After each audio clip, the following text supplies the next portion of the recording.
É errado tentar ser feliz?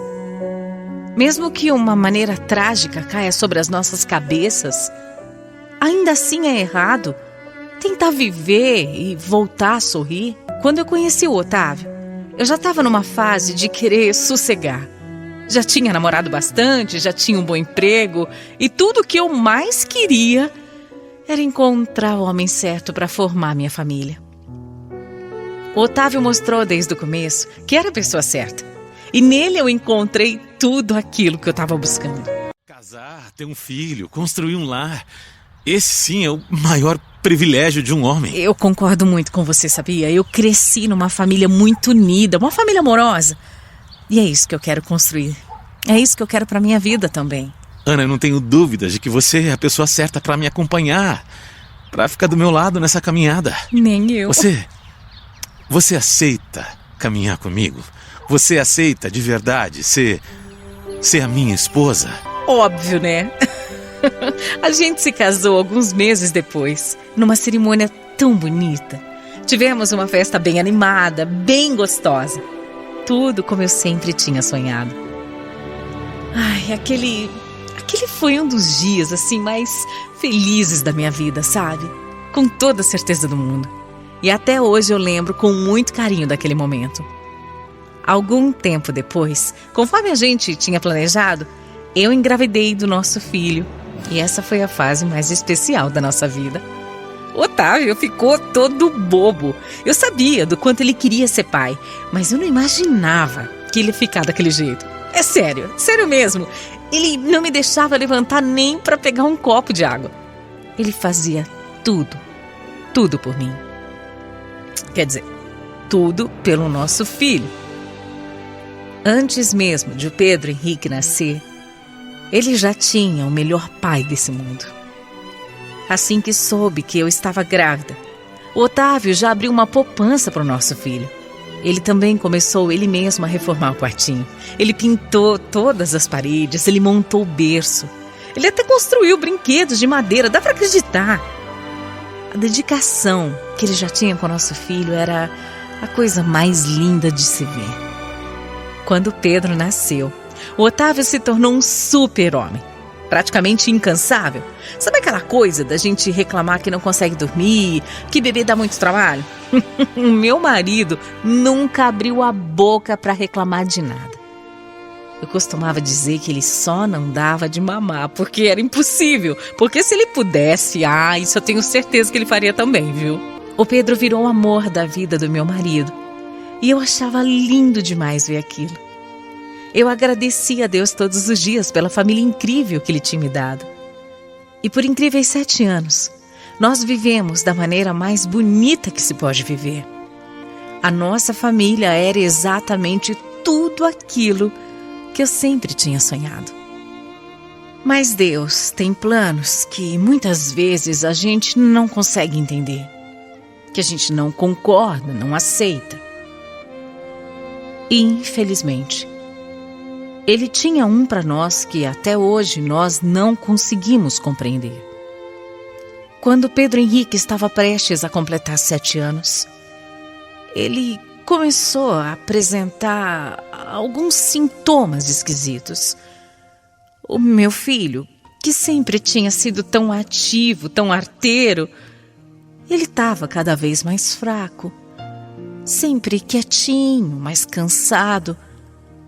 Toda hora ele ficava doente, toda hora ele tinha uma febre. A gente não conseguia entender o que é que estava acontecendo. No começo os médicos diziam que era coisa de criança, que aquilo era normal. Mas sabe, o meu coração de mãe não se aquietava. Algo me dizia que era alguma coisa séria. O Otávio brigava comigo quando eu dizia que a gente precisava procurar um outro médico. Ele falava que eu estava procurando pelo em ovo e que eu ficava falando coisa ruim e que isso ia acabar traindo coisa ruim para a nossa vida. Mas foi depois de mais uma crise do Pedro, a mais grave até então, que a gente não pôde mais fingir que estava tudo bem. Meu filho ficou mal demais. Ele precisou até ser internado. E depois de uma bateria exaustiva de exames, veio o diagnóstico. E esse diagnóstico tirou o nosso chão. O meu filho estava doente. O meu filhinho, ele estava muito doente. O Pedro estava com leucemia. É muito difícil para mim contar tudo aqui. E eu vou tentar, pelo menos. Foi tudo tão rápido, sabe? Tão devastador. Eu lembro dessa fase da minha vida como se fosse uma sombra. Um momento que de tão escuro e tão difícil, hoje me parece só um borrão. Quando eu vi o meu filho doente, eu tive uma reação meio esquisita. Eu não conseguia chorar, eu não conseguia me desesperar e nem sofrer. Eu lembro que o médico estava ali na minha frente contando e eu, na mesma hora, eu peguei o celular, eu comecei a pesquisar médicos, tratamentos, eu tentei ser mais prática, sabe? Como se eu sozinha pudesse resolver tudo aquilo. Acho que era uma forma de fugir da gravidade do problema. Acho que era isso. Já o Otávio não. Ele reagiu de outro jeito. O meu marido entrou numa completa negação. Ele brigou comigo dizendo que era para eu parar de ficar falando no assunto porque era mentira. Ele falava isso. Para de fazer isso porque é tudo mentira. Tá tudo errado, não faz sentido. Ele falava que iam perceber, que tinham se enganado. Foi totalmente irracional. Eu tentei entender, mas era totalmente sem sentido. O Pedro precisava de tratamento e cada segundo que a gente perdia discutindo, negando, era desperdício mesmo. Por muito tempo. O meu marido sequer teve coragem de acompanhar a gente nas sessões de químio. Mas conforme o tempo ia passando, ele ia vendo que não podia mais se enganar. A situação do Pedro era muito grave. E apesar de a gente acreditar em milagre, chegou um dia em que os médicos, eles simplesmente desenganaram o nosso filho. Desenganaram um menino de apenas 8 anos. Eu não desejo, nem para a pior pessoa desse mundo, ouvir que um filho não vai sobreviver. Perder um filho de qualquer forma é uma dor que não tem fim.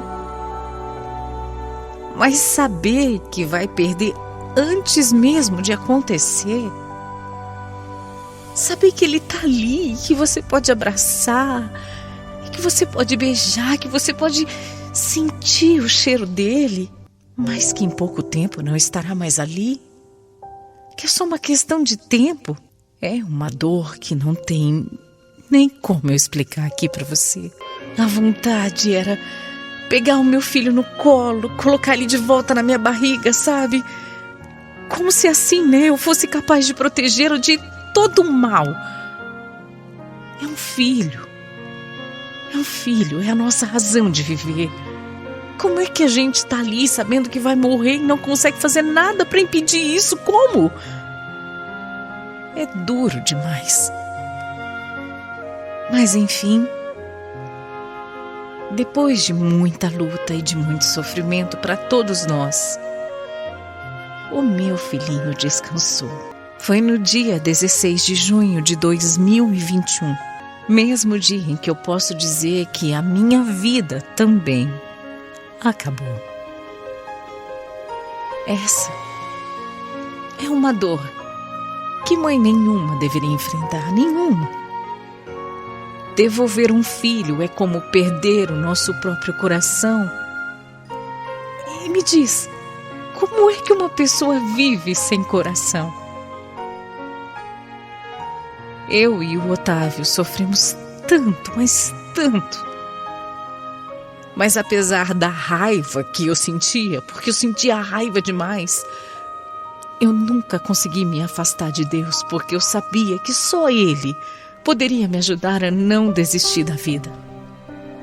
Eu me esforcei tanto para seguir em frente. Mas o meu marido, ele não se conformava. Ele ficou preso numa tristeza tão profunda. Com tudo isso que a gente estava enfrentando, infelizmente, além da perda do nosso filho, o nosso casamento também não resistiu a essa tragédia. E eu tentei, viu? Eu tentei demais, mas o Otávio precisava de espaço também para conseguir viver. Eu não consigo. Me perdoa, mas eu não consigo. Essa casa, você, tudo, para todo lugar que eu olho, eu me lembro dele. Eu sei. Eu vou enlouquecer se eu não sair daqui, entendeu? Você não me ama mais? Pelo amor de Deus, entenda. Eu não sou mais capaz de amar nada e nem ninguém. Se eu não me afastar, eu acho que eu vou cometer uma loucura. Por favor, entenda e por favor, me perdoa. Eu não queria isso. Eu também não. Eu acho que juntos a gente vai conseguir superar. Vai ficar mais fácil. Esquece. Eu não vou superar, nunca. Não fala assim, Otávio. E com você perto ainda pior. Você tem os olhos dele. Eu olho pra você, eu te vejo grávida. Eu te vejo ensinando o Pedro a andar. Eu te vejo brincando, até dando bronca nele. É mais difícil, sabe? Perto de você, eu não consigo ficar em paz. Eu não tenho estrutura pra isso. Me desculpa. Eu não aguento mais. Aquilo me doeu demais. Mas eu já estava tão destruída por dentro que eu não tinha nem forças mais para lutar. 2 meses depois da morte do Pedro, eu já estava separada do Otávio e, sinceramente, eu nem sei como eu não enlouqueci. Eu olhava para o céu e eu perguntava o que é que Deus queria de mim. Uns meses antes, eu tinha uma vida linda, perfeita. Eu tinha um marido, eu tinha o meu filho, um lar cheio de amor. E aí, de repente tudo tinha acabado, sumido. O que Deus queria de mim? O que eu tinha feito para merecer tudo aquilo? E como continuar vivendo se eu não tinha mais nenhum propósito na vida? Eu tinha perdido meu filho e só isso já era motivo suficiente para eu também desistir. Mas quanto mais eu rezava, quanto mais eu me aproximava de Deus, mais forte eu ia me sentindo. Eu ajoelhava, sabe? E eu pedia para Ele me mostrar o caminho, eu pedia para Ele me ajudar, eu implorava para Ele me deixar viver. E a cada conversa eu me sentia mais fortalecida. Você que está ouvindo, você acha que é só uma grande coincidência? Mas eu não acredito só nisso, sabe? Eu acredito que tudo está escrito. E foi no dia de aniversário de 1 ano da morte do Pedro que a minha vida deu uma reviravolta. Eu estava bem triste naquela manhã, quando por acaso o Vinícius cruzou meu caminho. Ele surgiu na minha vida como um anjo aparece para quem precisa. Claro que eu não tinha nenhum tipo de intenção com ele, só que aos poucos ele foi se tornando um amigo querido e quando eu vi, eu estava me permitindo amar novamente. O Vinícius não estava ali para ocupar o lugar de ninguém, mas ele conquistou um outro espacinho no meu coração. Coração que eu nem sabia que ainda batia. Eu tenho certeza que foi o Vinícius que conseguiu arrancar um sorriso do meu rosto pela primeira vez em mais de 1 ano. Ai, era uma luz na minha vida, era um recomeço e eu confesso que eu estava feliz sim. Mas, quando o Otávio, meu ex-marido, ficou sabendo, ele fez questão de me procurar. Depois do nosso divórcio, a gente nunca mais tinha se falado. Mas quando ele soube, ele fez questão de aparecer. Você não tem vergonha disso, não? Do quê? Você não tem vergonha na cara? Você arrumou um macho? Otávio, você que quis se separar de mim, Otávio. Eu não tô falando de mim. Eu tô falando do nosso filho. Como assim? Só faz pouco mais de 1 ano que o Pedro morreu e você já tem coragem de estar por aí, se esfregando com outro homem, curtindo a vida? Otávio, faça o favor de me respeitar. Por favor, hein? Não é isso que você tá falando. Você não se dá o respeito. Que tipo de mulher você é? Que tipo de mãe é você? Olha, eu tô com nojo, sabia? E o nosso filho, de onde ele estiver, ele tá envergonhado, tenho certeza. Ele tem vergonha da mãe que você é. Eu fiquei no chão. O Otávio conseguiu me abalar de uma forma que você nem imagina. Hoje eu fico até me perguntando, sabe? Que tipo de mãe realmente eu sou? O meu filho morreu há 1 ano e eu tô vivendo a minha vida como se nada tivesse acontecido. Eu tô namorando, eu consigo sorrir, me divertir. Como? Como é que eu posso fazer isso? Desde que o Otávio falou isso comigo, eu não fico mais em paz. Depois, conversando com a minha mãe e a minha irmã, eu descobri que elas pensam da mesma forma. Elas disseram que ele tem mesmo razão, que eu não deveria estar pensando ainda em seguir em frente dessa forma, porque era falta de respeito com a memória do meu filho.